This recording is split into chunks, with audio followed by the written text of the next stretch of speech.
Boa noite, eu vou falar sobre mineração de textos. Bom, a mineração de textos surgiu a partir da mineração de dados, que existe uma intersecção entre várias áreas dentro da mineração de textos, o surgimento da mineração de textos, que é a recuperação de informação, processamento de linguagem natural e a mineração de dados. E a mineração de texto ele serve para o processamento de descobertas de informação, ou seja, a partir de uma grande quantidade de dados, ele descobre, ele localiza, identifica informações potenciais, útil e que tem um padrão anteriormente desconhecido. Então, ela procura soluções para problemas. Ela analisa os dados não estruturados e não numéricos existentes em bancos de informações, diferente dos dados, da mineração de dados, que tem os dados estruturados. Então, ela busca as informações, ela busca os dados em banco de dados e planilhas, por exemplo. Isso na mineração de dados. Enquanto a mineração de texto dela, ela abrange os dados não estruturados, que são encontrados em documentos, como textos, e-mails, mídia social e web em geral. Então, com isso, ela não pode ser confundida com um mecanismo de busca. Apesar dela fazer um filtro de identificar, ela não pode ser confundida com um mecanismo de busca. Porque nos mecanismos de busca, os usuários eles já sabem o que procurar. Então, eles vão lá, digitam e ele acha a informação que ele quer. Diferente da mineração de texto, que ele precisa descobrir informações relevantes e importantes dentro daquele texto que ainda são desconhecidas. Então, ela possui dois objetivos, essa mineração de texto. A previsão, que é onde ele prevê os valores desconhecidos ou futuros, e a descrição, que são padrões interpretáveis dentro desse texto, ou documento, E aí existem algumas técnicas de mineração de textos principais.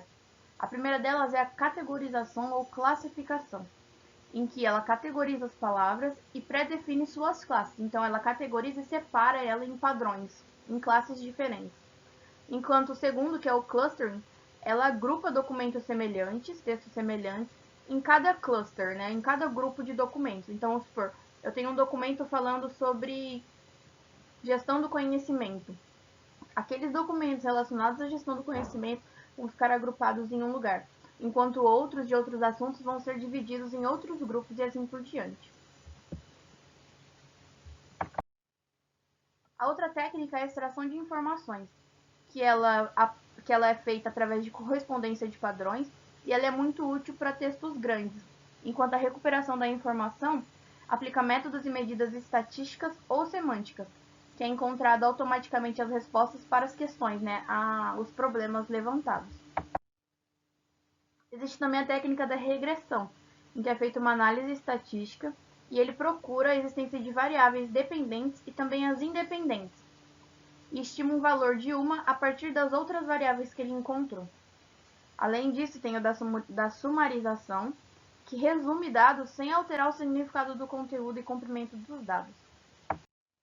E por fim, tem a técnica de visualização, em que tem um grupo de documentos ou um único para mostrar o documento e a cor usada.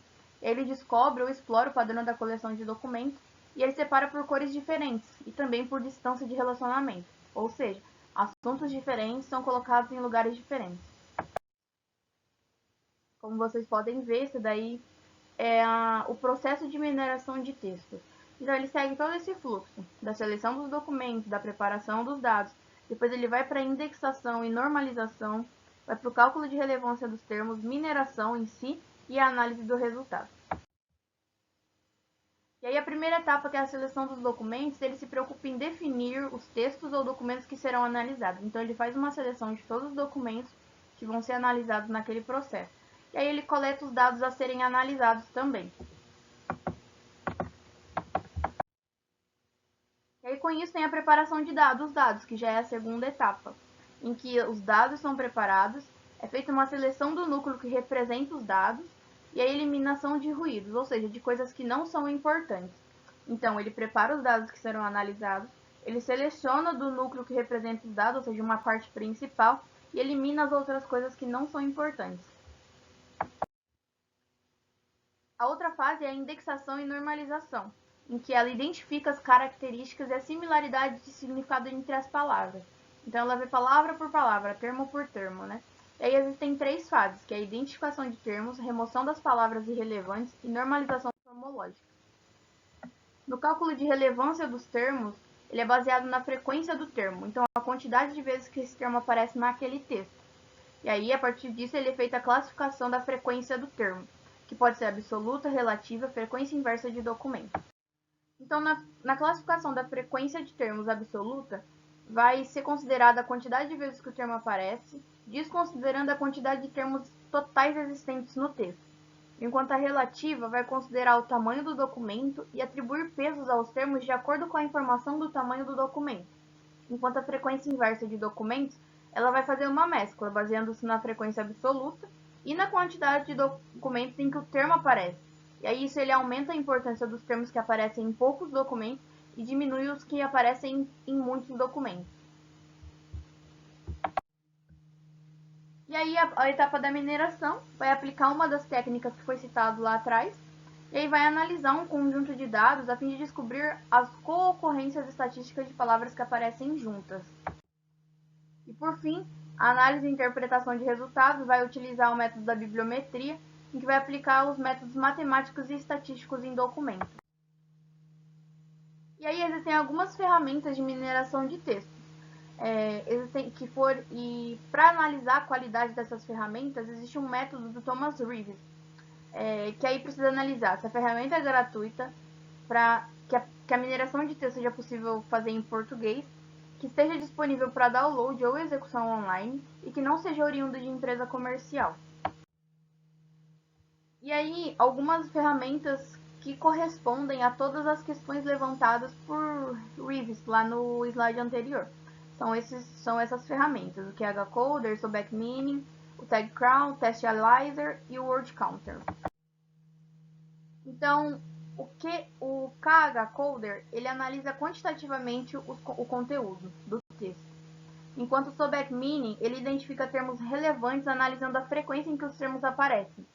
O TagCrowd, ele é aplicado na web com visualização de frequência das palavras. Esse TestAnalyzer, ele faz uma análise de texto online, né, e estatística detalhada para descobrir o assunto do texto. E o Word Counter, ele apresenta a relação das palavras mais utilizadas. E essa foi a minha referência, né? Eu tirei isso de uma dissertação e tem todas essas questões. E é bem detalhado, bem bacana. Então todas as informações foram retiradas de lá. Obrigada.